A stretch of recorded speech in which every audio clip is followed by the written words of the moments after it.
En un estudio previo, analizamos el antiguo e inspirado párrafo que dice así: el tema del santuario debiera ser cuidadosamente examinado, puesto que en él descansa el fundamento de nuestra fe y nuestra esperanza. Además, en ese estudio resaltamos la importancia que tuvo y ha tenido el tema del santuario en el desarrollo y comprensión teológica del mensaje adventista.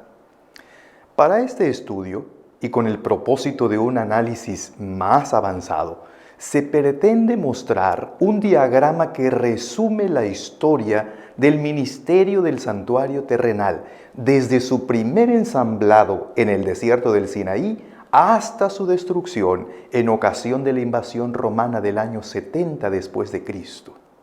Analicémoslo. Este es el diagrama.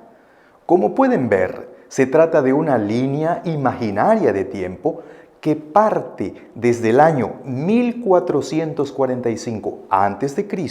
hasta el año 70 después de Cristo. Es decir, una línea de tiempo de alrededor de 1515 años de historia. ¿Por qué desde el año 1445?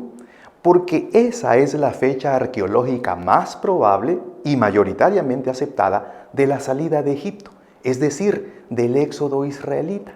Y recordemos que exactamente un año después de la salida de Egipto se ensambló e inauguró el santuario del desierto.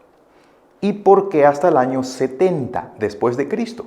Porque la historia nos informa que en ese año el ejército romano entró a Jerusalén y destruyó el majestuoso templo reconstruido por Herodes, el cual era la continuación del tabernáculo del desierto. Debe recalcarse que, si bien las fechas mencionadas son importantes, en este diagrama no son determinantes. Es posible que puedan diferir por 1 o 2 años, pero lo trascendente son los eventos en sí, no la exactitud de la fecha. En este diagrama, las fechas son puntos de referencia arqueológica y cronológicamente aceptables. Ahora bien, en esta línea de tiempo, como pueden notar, el santuario armable y portátil estuvo en servicio hasta el año 960 a.C., es decir, alrededor de 485 años. El año 960 a.C. es la fecha cuando el rey Salomón oró fervientemente a Dios al dedicar el majestuoso edificio que había construido. Ese edificio ya no sería portátil, ahora ocuparía un lugar fijo en el corazón geográfico del reino de Israel, en la ciudad capital, Jerusalén. Los antiguos muebles del santuario portátil fueron ahora sustituidos por otros que serían semejantes en su uso, pero no iguales en tamaño. Un enorme altar de bronce de alrededor de 400 metros cúbicos de volumen sustituyó al portátil de solo 1 metro. Un mar de bronce de 35 metros cúbicos de capacidad en vez de aquel de escasos 50 litros. 10 candeleros de oro en vez de 1. 10 mesas en vez de 1. 2 querubines gigantes de oro de casi 5 metros de alto, etc. Son algunas de las diferencias y semejanzas del llamado Templo de Salomón. Sin embargo, el énfasis debe recaer en que los mismos servicios rituales que fueron instituidos divinamente desde los días de Moisés en el desierto de Sinaí eran realizados ahora en el precioso templo construido por Salomón.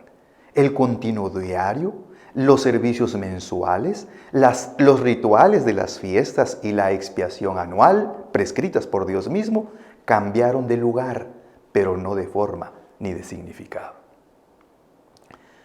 Tristemente, la historia bíblica también registra datos lamentables.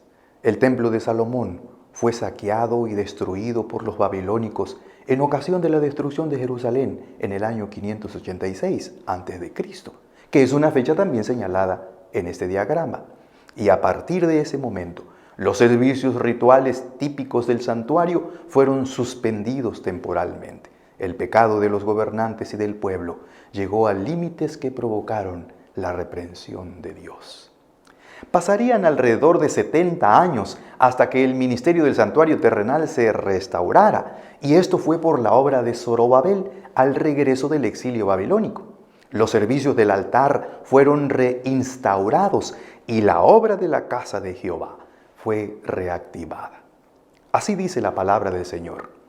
Entonces se levantaron Yeshua, hijo de Josadac, y sus hermanos los sacerdotes, y Zorobabel, hijo de Salatiel, y sus hermanos, y edificaron el altar del Dios de Israel para ofrecer sobre él holocaustos, como está escrito en la ley de Moisés, varón de Dios. Y sigue diciendo, Zorobabel, hijo de Salatiel, Yeshua, hijo de Josadac, y los otros, sus hermanos, los sacerdotes y los levitas, y todos los que habían venido de la cautividad de Jerusalén, pusieron a los levitas de 20 años arriba para que activasen la obra de la casa de Jehová. La reconstrucción del templo destruido fue parte de la obra de Zorobabel, no sin problemas y con mucho acoso de parte de los enemigos. Zorobabel organizó y logró la reconstrucción del templo en el mismo lugar y con las mismas piedras. Por ello, a ese templo se le llama el Templo de Zorobabel. Se reinició así el servicio del santuario terrenal. Se le atribuye la fecha de alrededor del año 519 a.C.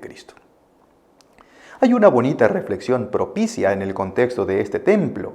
El registro bíblico nos informa que ante la tristeza de los reconstructores por la calidad de su obra, Jehová el Señor prometió así: de aquí a poco yo haré temblar los cielos y la tierra, el mar y la tierra seca, y haré temblar a todas las naciones, y vendrá el deseado de todas las naciones, y llenaré de gloria esta casa, ha dicho Jehová de los ejércitos. Mía es la plata y mío es el oro, dice Jehová de los ejércitos. La gloria postrera de esta casa será mayor que la primera, ha dicho Jehová de los ejércitos, y daré paz en este lugar. Sí, para asombro y esperanza de los edificadores, el profeta Ageo adelantó que ese templo se llenaría de gloria, una gloria mayor que la gloria del templo de Salomón, porque el príncipe de paz, el deseado de todas las naciones, llegaría a ese lugar. Y eso se cumplió con la llegada de Jesús al templo de Jerusalén. ¡Qué preciosa es la palabra de Dios! Más de 500 años antes del suceso, Dios anunció de la llegada del Mesías al templo de Jerusalén.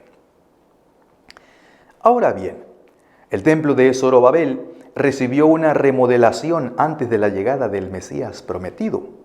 Las evidencias históricas nos permiten concluir que alrededor del año 19 a.C., Herodes el Grande inició una grande obra de embellecimiento del santuario que incluyó una ampliación del atrio exterior, grandes y bellos arcos, entradas, escalinatas, etc.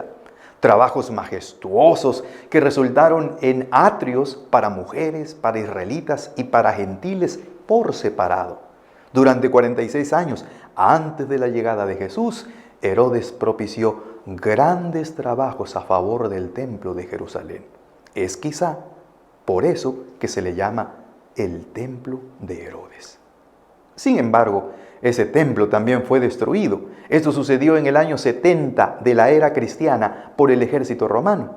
Nunca más se ha levantado el templo de Jehová en Jerusalén después de esa destrucción. El ministerio del santuario terrenal pasó por diferentes etapas.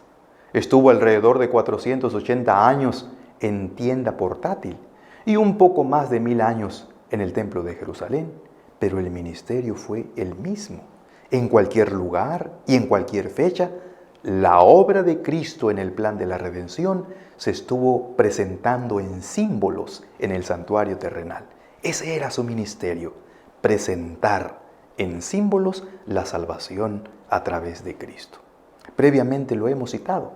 Los servicios del santuario fueron un libro de texto sobre la salvación. Por muchos siglos, los servicios rituales del santuario estuvieron prefigurando la salvación provista por Dios. Crueles ataques trataron de impedir tal ministerio.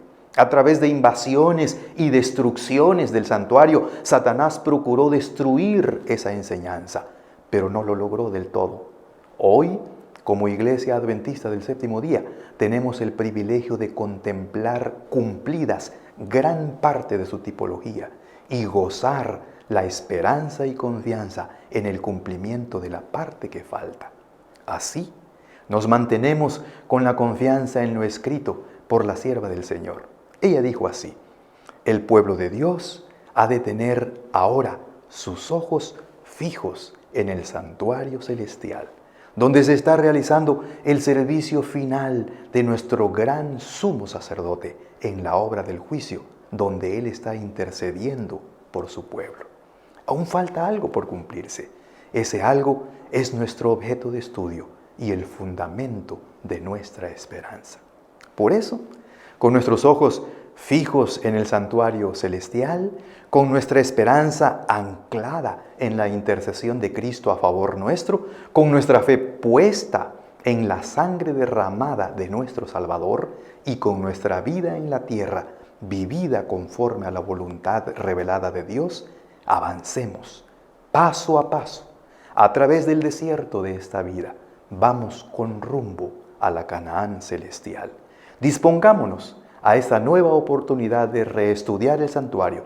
En esta segunda serie se analizará los servicios rituales del santuario, su simbolismo y significado, con el propósito de edificar nuestra fe en Cristo. Lo tomaremos como un libro de texto del plan de la redención. Lo estudiaremos discerniendo en cada figura un símbolo de Cristo y su obra. Analizaremos algunos aspectos que nos darán un entendimiento claro acerca del ministerio del santuario celestial. En resumen, veremos a Cristo en su santuario. Recuerden, mientras más sepamos y reflexionemos en lo que Dios hizo por nosotros, más le amaremos. Que así sea.